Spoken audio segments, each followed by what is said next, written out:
Sous le soleil impitoyable du Sahel, un acte audacieux secoue les fondements du Burkina Faso.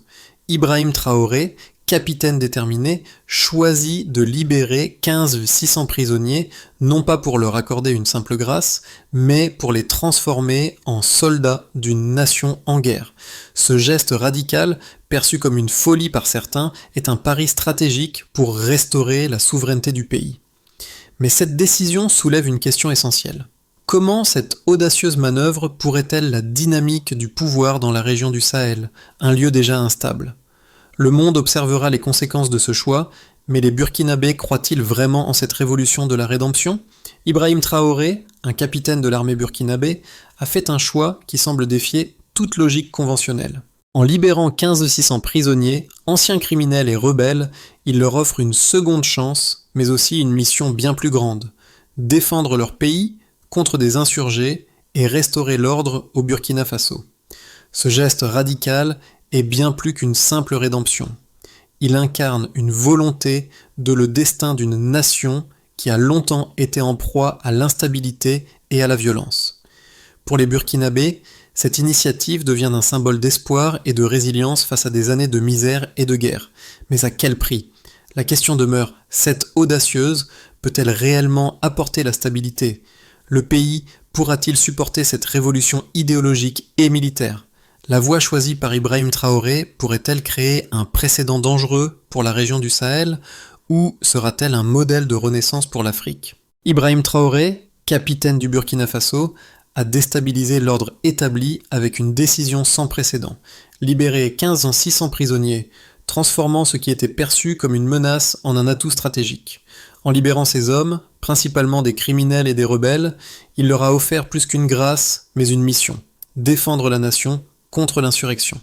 L'idée de former une armée composée de prisonniers perçus comme des parias semblait irréaliste. Pourtant, sous l'impulsion de Traoré, ce geste audacieux a eu des répercussions immédiates. Les premiers signes de cette ont été visibles dans le centre d'entraînement de Poé, où les anciens détenus ont été formés non seulement aux techniques militaires, mais aussi à un processus de rédemption. Loin d'être simplement un groupe de recrues, ces soldats ont appris à se réapproprier une nouvelle identité, celle de héros nationaux.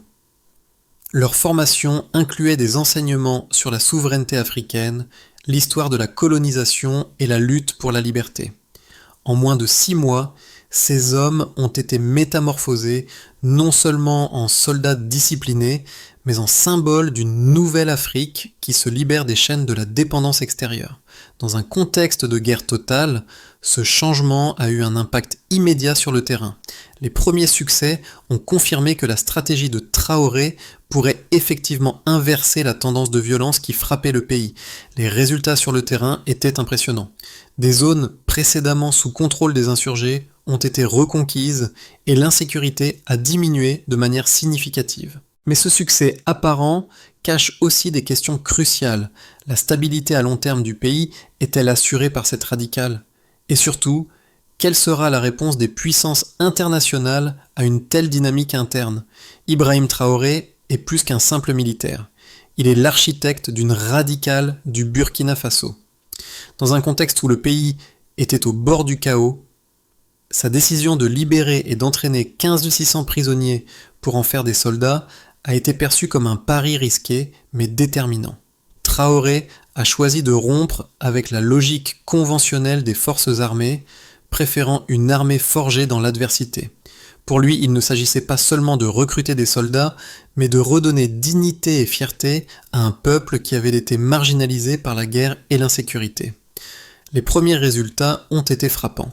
Le centre d'entraînement de Poé est devenu un laboratoire de social et militaire. Les anciens détenus ont appris à manier des armes, certes, mais aussi à adopter une nouvelle vision de leur pays. Ils ne se battaient plus uniquement pour leur propre survie, mais pour un avenir où la souveraineté et la dignité priment. Cette rédemption n'était pas seulement symbolique, elle se traduisait par des actions concrètes sur le terrain. Les premières victoires ont renforcé la position de Traoré, mais elles ont aussi soulevé des questions sur la viabilité de ce modèle. Dans un pays encore largement sous influence étrangère et marqué par des années de dépendance, l'approche de Traoré est à la fois un acte de défi et un test pour l'ensemble de la région du Sahel. Son succès pourrait bien offrir un modèle inédit de gouvernance pour d'autres nations africaines confrontées à des crises similaires. Ibrahim Traoré a fait une entrée fracassante sur la scène géopolitique du Sahel avec une décision audacieuse qui a bouleversé l'ordre établi au Burkina Faso.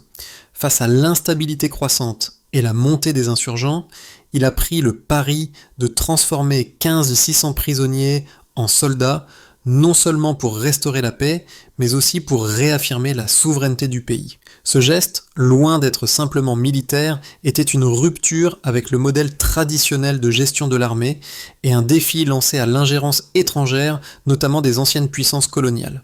Le pays, déjà fragilisé par des années d'instabilité, s'est retrouvé plongé dans une situation extrême.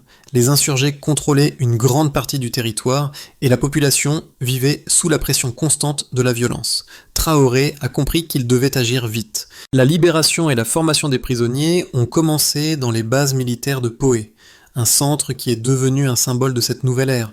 Ce n'était pas seulement une question de stratégie militaire, mais aussi de redéfinition des valeurs nationales. Les anciens détenus, souvent perçus comme des parias, se sont transformés en héros porteurs de la rédemption. Ils ont appris non seulement à se battre, mais aussi à adopter un idéalisme imprégné des valeurs de souveraineté et d'indépendance. Les résultats de cette initiative ne se sont pas fait attendre.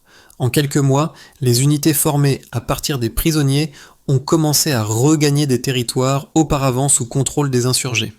Là où les troupes classiques échouaient, ces soldats issus du système carcéral ont prouvé leur efficacité, redonnant espoir à une nation qui en avait désespérément besoin.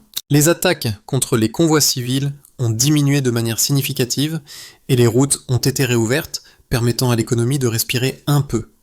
Les anciens prisonniers ont non seulement repris des territoires, mais ont aussi restauré un semblant d'ordre. Cependant, ces premiers succès ne doivent pas occulter les défis qui restent à relever. L'armée de Traoré est née de la rédemption, mais elle est aussi un instrument politique puissant. Comment cette armée née des prisons pourrait-elle évoluer dans un contexte où la stabilité reste fragile et où les tensions internes sont omniprésentes ? Le peuple burkinabé, qui a vu ces hommes comme des symboles de résilience, sera-t-il prêt à accepter que la rédemption devienne un outil de contrôle politique ? Et surtout, quelle sera la réaction de la communauté internationale face à ce modèle révolutionnaire de gouvernance ? Les premières semaines suivant la des 600 prisonniers en soldats ont montré des résultats impressionnants. Les données recueillies sur le terrain révèlent une diminution significative des attaques insurgées et une amélioration tangible de la sécurité dans plusieurs régions clés du Burkina Faso. Selon les rapports d'ONG locales, les attaques contre les civils ont chuté de 40% dès le déploiement des unités formées. Ce chiffre est bien plus qu'un simple indicateur de succès militaire. Il symbolise une véritable pour la population burkinabé, qui a été témoin d'une stabilité grandissante là où auparavant régnait le chaos. En plus de la réduction des violences, une autre donnée clé a émergé. Les routes et infrastructures vitales pour l'économie, autrefois sous contrôle des insurgés, ont progressivement été sécurisées. Cela a permis une réouverture partielle des marchés et la reprise de la circulation, condition essentielle pour la stabilité économique du pays.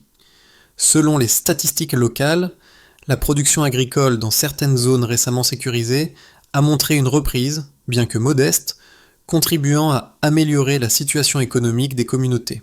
Les anciens prisonniers, qui étaient initialement perçus comme une force désorganisée, ont prouvé leur efficacité. En moins de 6 mois, ces unités ont non seulement récupéré des territoires stratégiques, mais ont aussi démontré une discipline militaire rarement vue dans des groupes formés aussi rapidement. Les chiffres parlent d'eux-mêmes. Plus de 15 000 hommes ont été redéployés avec succès sur le terrain, un chiffre impressionnant compte tenu du temps limité de formation. Sur le plan logistique, les réformes militaires mises en place par Traoré ont permis d'améliorer considérablement l'approvisionnement en matériel militaire. L'armée, autrefois mal équipée, a maintenant accès à des ressources plus efficaces, ce qui a renforcé son efficacité sur le terrain. En parallèle, la coordination entre les unités militaires a été améliorée, permettant une réactivité accrue face aux menaces. Enfin, les progrès en termes de cohésion sociale ne doivent pas être négligés. Ce processus a renforcé le moral des soldats, mais aussi celui de la population, qui commence à voir dans cette armée un véritable symbole de renaissance nationale. Les hommes issus des prisons, transformés en soldats disciplinés et fiers de servir leur pays, incarnent l'espoir d'une nouvelle ère pour le Burkina Faso. La stratégie d'Ibrahim Traoré soulève naturellement des débats opposés, chacun porteur d'arguments solides. D'un côté, les partisans saluent une innovation militaire audacieuse, capable de transformer 1500-600 hommes marginalisés en une force disciplinée qui a déjà inversé la dynamique de la guerre.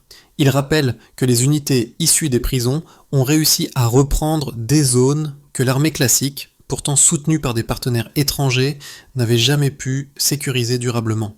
Pour eux, cette approche prouve qu'une rédemption structurée peut devenir un levier national puissant, capable non seulement de défendre le territoire, mais aussi d'unifier la société autour d'un même récit de souveraineté. De l'autre côté, les critiques soulignent des risques réels. Ils craignent que la militarisation d'anciens prisonniers puisse à long terme devenir une menace pour la stabilité interne. Certains analystes s'interrogent sur la possibilité qu'une telle armée, forgée dans l'urgence, développe des loyautés ambiguës ou échappe au contrôle institutionnel. Il rappelle que toute initiative fondée sur la force comporte un risque de dérive autoritaire, surtout dans une nation où les tensions politiques restent vives et où les influences extérieures surveillent attentivement la trajectoire du pays. Pourtant, lorsque l'on examine les données disponibles, un constat s'impose. Les premiers résultats sur le terrain soutiennent largement la démarche de Traoré. La réduction de 40% des attaques contre les civils, la sécurisation progressive des routes et la réouverture des marchés témoignent d'une amélioration concrète que les modèles traditionnels n'ont jamais fournie. Si des dangers subsistent, ils ne suffisent pas à invalider l'efficacité observée.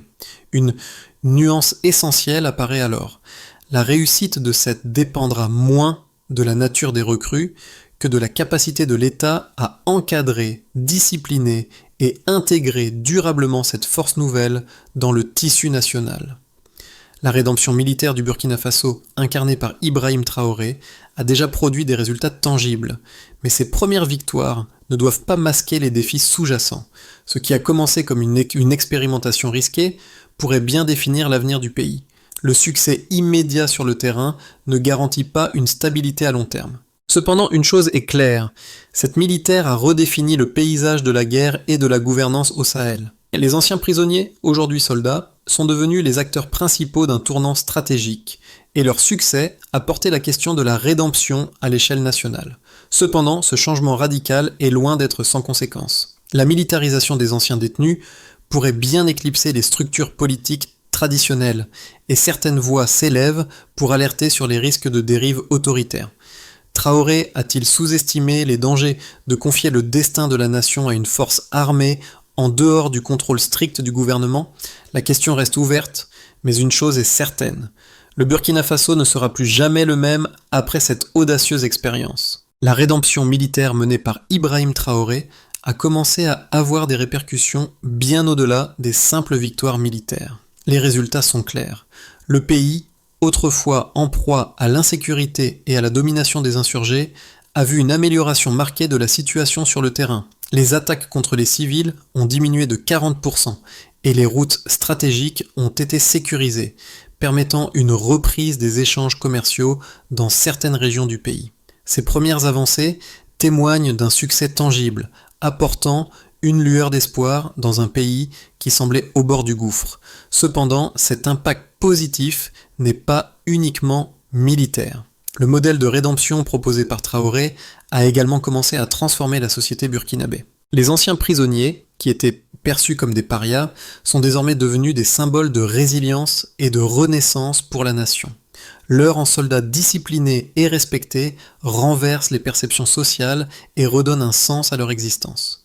Ce processus a également renforcé le moral du peuple, qui voit en ces hommes une incarnation de la capacité du pays à se redresser face à l'adversité. Malgré ces succès, des questions persistent concernant la pérennité de ce modèle. Si la rédemption des prisonniers a offert une nouvelle chance à ceux qui étaient abandonnés par la société, certains se demandent si ce processus de militarisation ne risque pas de poser problème à long terme. Les tensions internes, notamment avec les élites politiques et les anciennes structures de pouvoir, pourraient entraîner une remise en question de cette révolution militaire. Le véritable défi pour Traoré sera de maintenir l'équilibre entre cette force militaire nouvellement constituée et les institutions civiles. La société burkinabé devra réussir à intégrer cette nouvelle armée sans que celle-ci devienne un instrument de pouvoir absolu, risquant ainsi de perturber la transition vers une gouvernance démocratique. À l'international, la montée en puissance du Burkina Faso suscite des inquiétudes. Les puissances occidentales, notamment la France, observant avec scepticisme cette nouvelle dynamique, redoutent que ce modèle ne devienne un précédent dans la région du Sahel, risquant de remettre en cause l'influence de l'Occident. Dans ce contexte, la stabilité du Burkina Faso pourrait dépendre de sa capacité à jongler avec les pressions internes et externes tout en préservant son indépendance. Dans les mois à venir, le futur du Burkina Faso, sous la direction d'Ibrahim Traoré, pourrait se décliner en 3 scénarios, chacun influencé par les décisions politiques et militaires prises aujourd'hui. Scénario optimiste. Dans cette hypothèse, le Burkina Faso continue sur sa lancée avec des progrès constants. L'armée composée des anciens prisonniers, désormais bien entraînés et disciplinés, réussit à sécuriser davantage de territoires, notamment dans le nord et l'est du pays, qui étaient auparavant des foyers de violence. Cette stabilité militaire se traduit par un renouveau économique, avec la réouverture des marchés et une amélioration progressive des conditions de vie dans les zones sécurisées. La confiance des investisseurs étrangers commence à se rétablir, bien que de manière modeste, ce qui permet au pays de se tourner vers des réformes économiques et sociales ambitieuses. L'idéologie de la rédemption et de l'autosuffisance se propage également au-delà des frontières du Burkina Faso, inspirant d'autres nations du Sahel à adopter des modèles similaires de souveraineté et de résilience face à la dépendance étrangère. Scénario de base, le Burkina Faso, tout en maintenant une certaine stabilité, fait face à une situation encore fragile. L'armée continue de lutter contre les insurgés, mais les progrès sont plus lents et des tensions internes émergent. Les anciennes élites politiques, qui perdent leur influence au profit de cette nouvelle armée, commencent à manifester leur mécontentement, ce qui crée des divisions au sein du gouvernement. Le pays, bien que capable de repousser les insurgés, pourrait être confronté à une pression croissante de la part des puissances étrangères, notamment des sanctions économiques et diplomatiques, qui compliqueraient la tâche pour Traoré de maintenir l'équilibre entre sa politique de rédemption et les relations internationales.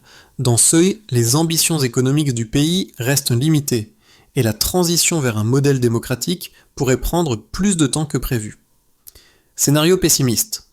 Si les tensions internes et les divisions politiques s'intensifient, le Burkina Faso pourrait sombrer dans une instabilité prolongée. La militarisation de la société pourrait entraîner des fractures profondes, avec un risque croissant de dérive autoritaire. L'armée, qui a joué un rôle central dans la redéfinition du pays, pourrait devenir un instrument de contrôle politique, menaçant de submerger les institutions civiles. Ce serait exacerbé par une pression internationale accrue, notamment de la part des anciennes puissances coloniales, qui chercheraient à freiner l'influence croissante de Traoré. L'économie, déjà fragile, pourrait se dégrader encore davantage en raison de l'instabilité persistante et des sanctions économiques, et les efforts pour stabiliser le pays seraient considérablement ralentis. Dans tous les scénarios, la clé du succès réside dans la capacité de Traoré à maintenir un équilibre entre la puissance militaire et la gouvernance démocratique. Le Burkina Faso doit naviguer avec prudence, en gérant ses relations internes et externes de manière à éviter les pièges d'une trop rapide ou mal dirigée. L'impact du Burkina Faso sous Ibrahim Traoré dépasse largement les frontières du pays.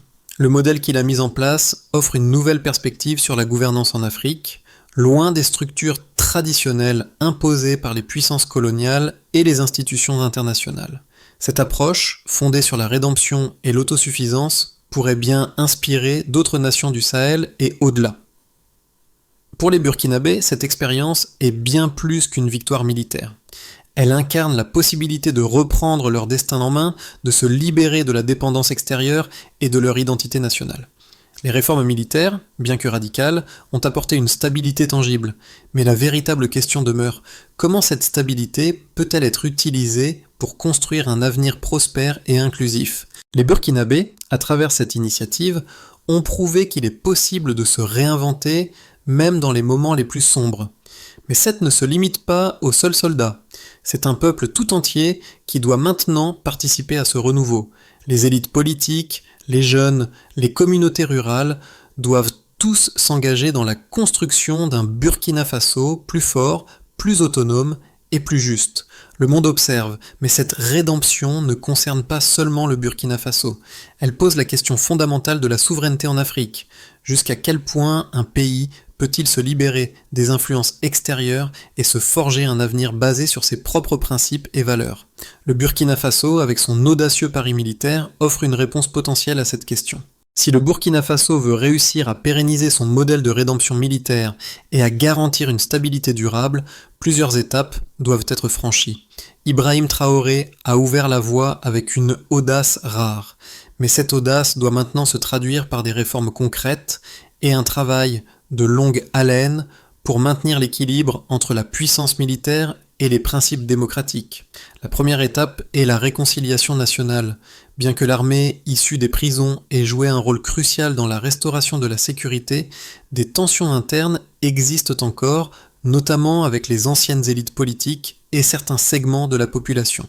Un dialogue national est essentiel pour apaiser ces tensions et permettre à tous les Burkinabés de participer activement à la reconstruction du pays. Ce processus de réconciliation doit inclure des mesures de justice transitionnelle et de réparation pour ceux qui ont souffert de l'insurrection et de l'injustice sociale. Ensuite, une réforme du système politique et judiciaire est nécessaire pour garantir que les actions du gouvernement restent transparentes et responsables. Le Burkina Faso doit aller au-delà de la gestion de la crise actuelle et créer un cadre juridique solide, fondé sur les principes de justice et de démocratie. Il est crucial de mettre en place des institutions politiques robustes et indépendantes pour éviter une dérive autoritaire et garantir que les progrès réalisés ne soient pas inversés. Enfin, un développement économique inclusif et durable doit être mis en œuvre. Bien que la reprise des zones sécurisées ait permis une certaine reprise économique, il est essentiel de diversifier l'économie pour réduire la dépendance au secteur extractif et améliorer les conditions de vie des Burkinabés, notamment dans les zones rurales. Les initiatives en faveur de l'agriculture, de l'entrepreneuriat local et des infrastructures doivent être prioritaires. Ibrahim Traoré a prouvé qu'une nation brisée peut se reconstruire, que des hommes abandonnés peuvent se relever et devenir les piliers de leur société. Ce processus de rédemption n'est pas seulement une militaire, mais une métamorphose sociale et morale. Les anciens prisonniers, autrefois rejetés, sont désormais les héros d'une nation en plein renouveau. Le Burkina Faso, sous sa direction, a montré au monde qu'il n'était pas un pays condamné à l'échec, mais un pays capable de se réinventer. Ce cheminement, qui a commencé avec un geste audacieux dans les prisons du pays, a donné naissance à une force militaire, mais aussi à une force idéologique. La rédemption n'est plus simplement un acte de clémence, elle est devenue un moteur de changement. Ce message résonne bien au-delà des frontières du Burkina Faso. Il invite chaque nation, chaque peuple à croire en sa capacité à surmonter les épreuves et à façonner un avenir meilleur. En redonnant espoir à des hommes rejetés par la société, Traoré n'a pas seulement redonné leur place à ces individus, il a redonné une place à toute une nation, à tout un peuple qui se bat pour un avenir libre et souverain. Le Burkina Faso est en train de renaître, et cette renaissance est l'héritage qu'Ibrahim Traoré laissera à son peuple. Le Burkina Faso a pris un tournant audacieux, un chemin que beaucoup n'auraient pas imaginé possible. À travers les défis, les victoires et les incertitudes, Ibrahim Traoré a ouvert une voie unique, une voie qui pourrait inspirer tout un continent. Mais l'avenir du pays, et même de l'Afrique, dépend désormais de la capacité de chaque citoyen, chaque acteur politique et chaque communauté à s'unir pour bâtir cette nouvelle nation. Aujourd'hui, le Burkina Faso nous invite à réfléchir.